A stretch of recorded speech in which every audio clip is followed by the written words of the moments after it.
ओकरा बाद तो होखबे करी। हे राजा हो खोसत खोसत पलेट कमर में दागी भइल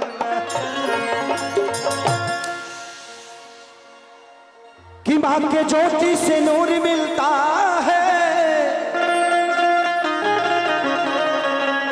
सबके दिलों को सुरूर मिलता है।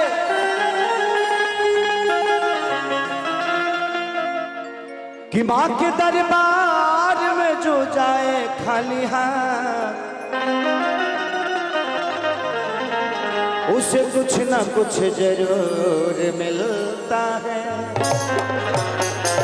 बोला बोला मुंडेश्वरी वाली मैया की।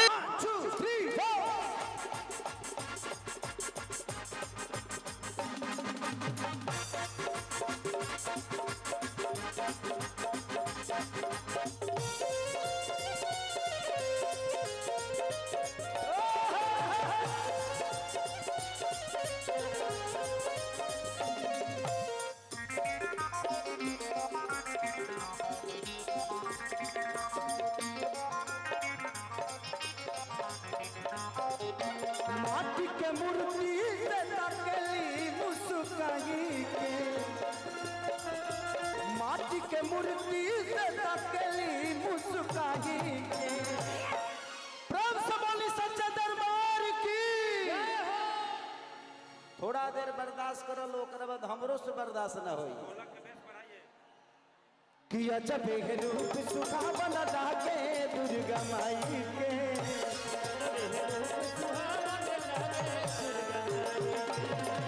कि अजब रूप सुहावन लागे दुर्गा माई के।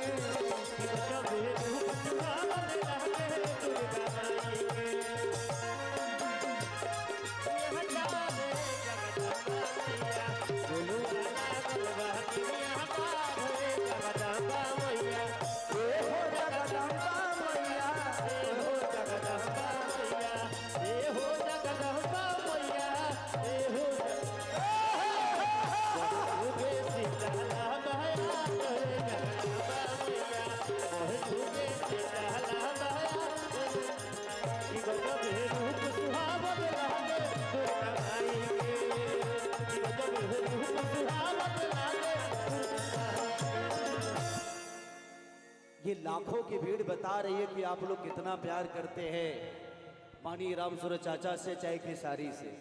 ये आपका इमोशन बता रहा है और अच्छा लग रहा है। हमके लगा था मुजफ्फरपुर में हमारा पहला प्रोग्राम है।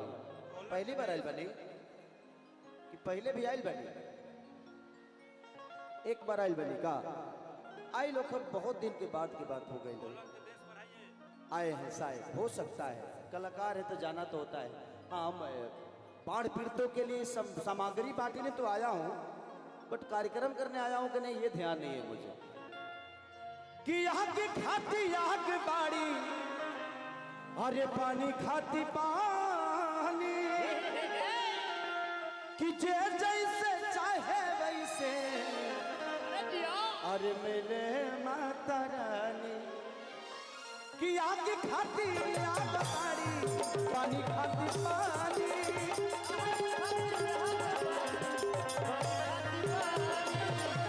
जे जैसे चाहे वैसे मिले माता रानी।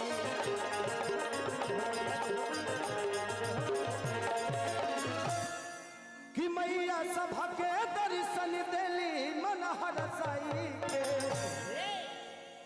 कि मैया सभा के दर्शन देली मन हरसाई के। कि अजब रूप सुहावन लागे दुर्गा माई के, कि अजब रूप सुहावन लागे दुर्गा माई के, कि अजब रूप सुहावन लागे दुर्गा माई के, कि अजब रूप सुहावन लागे दुर्गा माई के।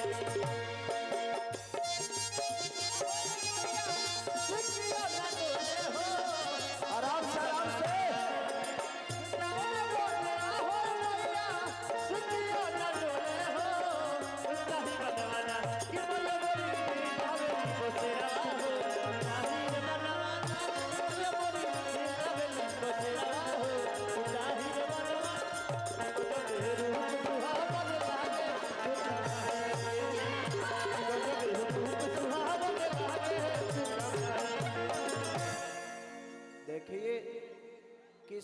मारना है तो आराम से मारना है।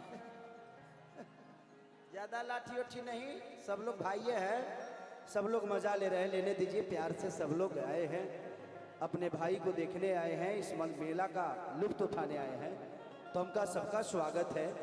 हाँ, आप लोग भी प्रयास करिए कि आप लोगों के दुर्व्यवहार से ये व्यवस्था बिगड़े ना।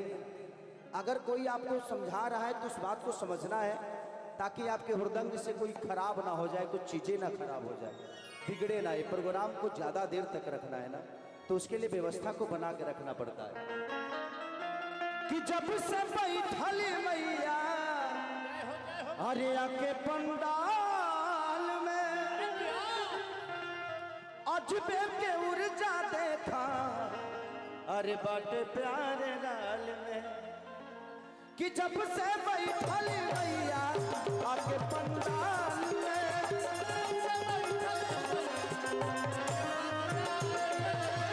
अजबे के ऊर्जा देखा बाटे प्यारे लाल में।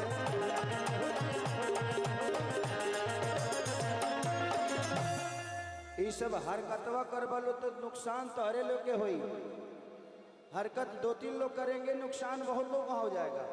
तो प्लीज आप लोग ऐसे हरकत मत करिए, इस कार्यक्रम को लंबा चलाना है। आई बतावा पानी बोतल फेंकला से का हो जाएगी?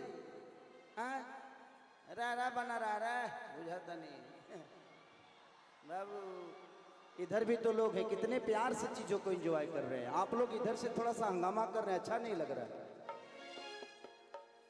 कि खेसारी सब कुछ पवल देवी भजनिया गाई के, ऐसे ही शांति रखो लो। कि खेसारी सब कुछ पवल देवी भजनिया गाई के, कि जब रूप सुहावन लागे चला रूप सुहावन लागे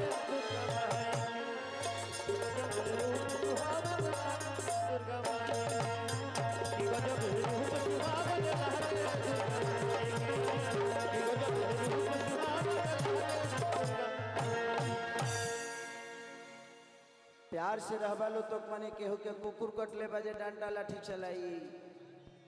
ये व्यवस्था आप सबके लिए ही किया गया है ना। खेसारी मुंबई से आइल बड़े रउआ सबके प्यार करेगा थी, नहीं तो चाचा से तो हमारा रिश्ता बहुत पुराना बा। हम कभी भी घर में आके 2 गाना सुना के जा सकेले। लेकिन ये खेसारी हो चाहे दुनिया का कोई भी कलाकार हो, आप लोगों के लिए आया है और आप लोगों को मनोरंजन के लिए।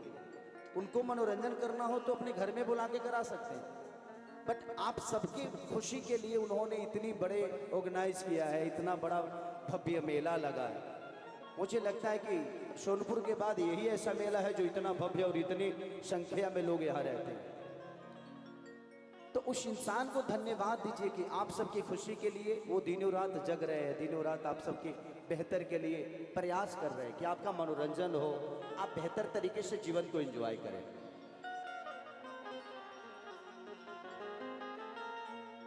बोलावा हो लोग के आइए नृत्य करा लो।